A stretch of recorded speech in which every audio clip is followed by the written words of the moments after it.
Hi there, it's Kylie from Little Moo Designs. Welcome back to my YouTube channel.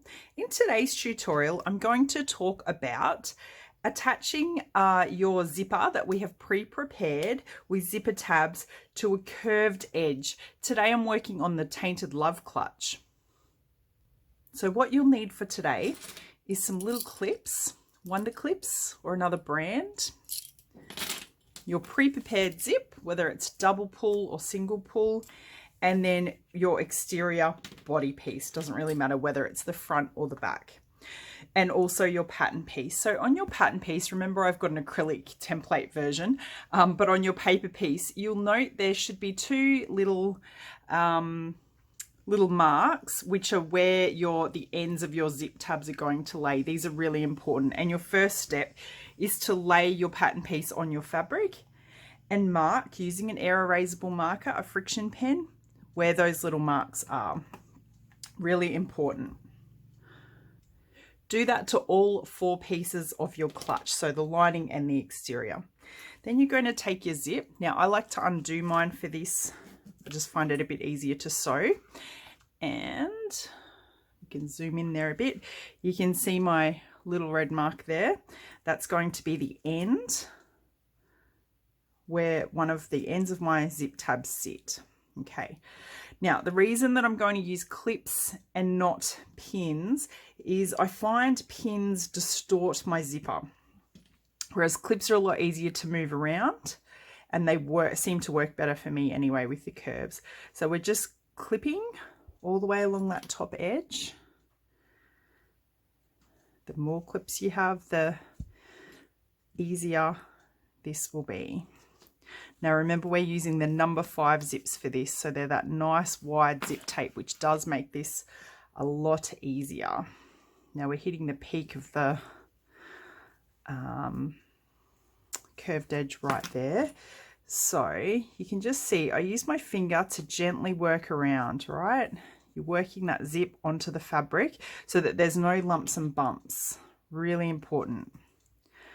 Now let's see. This is a tiny bit long, so we're just going to come back and sit right on that line. So that's the beauty of clips. You can adjust as needed.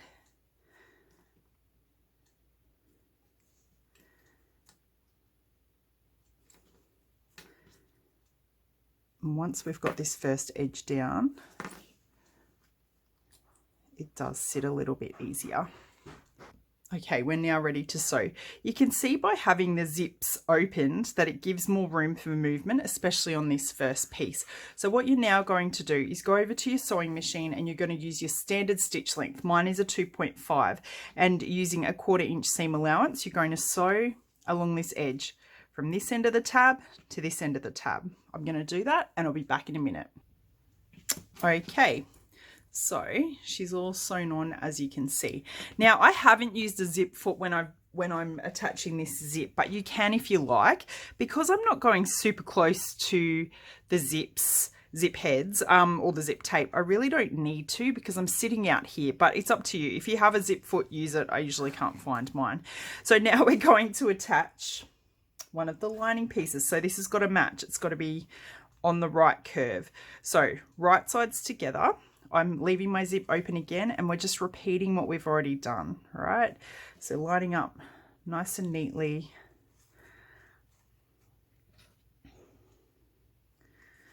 Like this. Pushing that other piece of zip tape out of the way as we're going. Smoothing this curve out.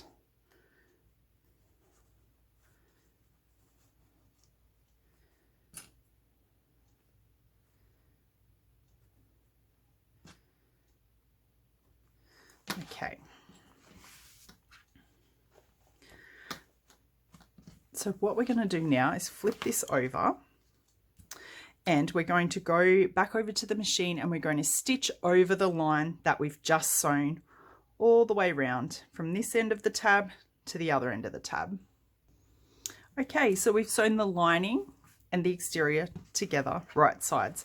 Now we're going to just take out the bulk, particularly in that seam there. So there's nothing fancy that I do other than trim.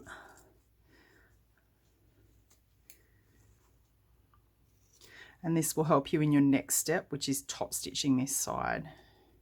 So just using sharp scissors. You could take out any at the zip tabs if you feel like you need it, but I think mine will be okay. So turn right way out,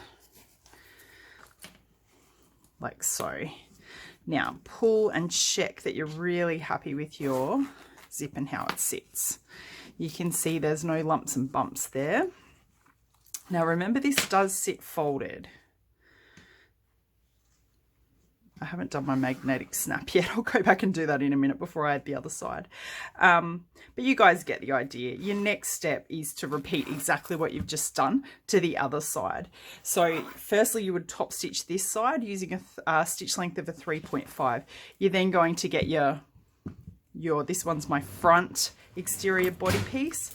You're going to come back and you're going to do exactly what you've just done. So stitch, stitch, stitch, and then add that lining on top. And then you're finished and ready to join your clutch together. So I hope that helps. My tips for sewing on curves are just to use lots of clips, take your time, don't rush, and cut out any excess bulk in that seam. But if you're using the interfacings that I'm recommending, you should be okay. This isn't a thick clutch. It's not designed to, or your fold doesn't look great. So thanks so much for joining me, guys. I hope you found that helpful, and I can't wait to see your Tainted Love clutches soon. Any questions, make sure you drop them below. Please feel free to subscribe and share my videos. I'd love that so that I can create some more bag making content for you guys. Have a great day. Bye.